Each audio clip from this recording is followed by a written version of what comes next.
Nako, eto po. Sabi na eh. Lahat naman yung mga yan, lahat ng mga nasa social media na pulahan, alam na natin kung bakit sila naandyan. Sila rin po yung mga kababayan natin na hindi kayang lumaban ng patas, na hindi kayang makapagsabayan sa kung anong larangan, sa kung anong propesyon ang meron sila, kaya nagpagamit. Okay? Mga nagpapagamit po yung mga yan. Okay? Patuloy na nagpapagamit. Para saan? Alam na natin. So etong isang ito na pulahan, naghamon pa ito sa atin na kung ay mag-debate kami. Talaga lang? Talaga ba? Bakit? Para saan? Iyan ang trabaho nyo, di ba? Maghamon. Yan yung trabaho nyo. Kami, na mga kakamping na nasa social media, ang dami namin ginagawa. Tapos bibigyan kayo namin ng time para sa mga ganyang pautot nyo. Para ano? Papatulan namin kayo. Naku po, wag na oy. So eto, bistado na.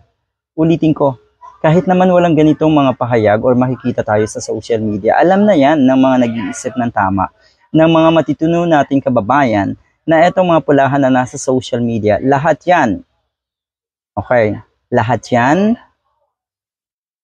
ay alam na natin kung bakit sila naandyan. Lahat yan ay tumatanggap ng kung ano man. Ito po, Alex Destor Tio Moreno is on blocking spree and cleaning up after being exposed as a government-employed social media troll. Kadiri, no? Nakakadiri. Meron akong kakilalang doktor din. Doktor, mantakin nyo, pero nag-extra as troll? Ano ba? Talaga lang? Hanggang dun lang kasi kayo, hindi sapat, halimbawa yung kinikita nyo. Tapos magto-trolling?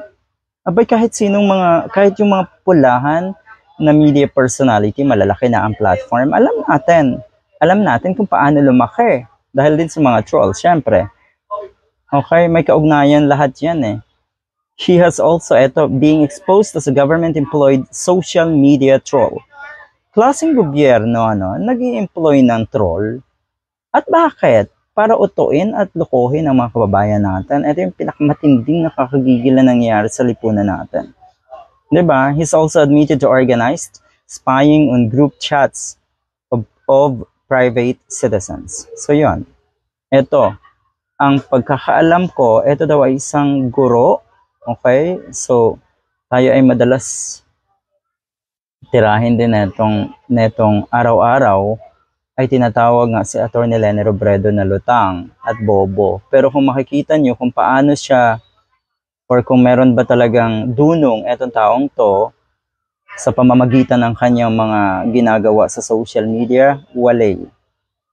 Kaya sinong papatol? Kayo na lang oy. Ngayon naman, sa ngayon, alam naman natin, ang mga nagkakagatan sa social media, ang nagsisiraan at naglalabasan ng kanilang mga baho, ay yung mga social media influencers, yung mga vloggers na pulahan, sila eh. Huwag niyo po kaming idamay.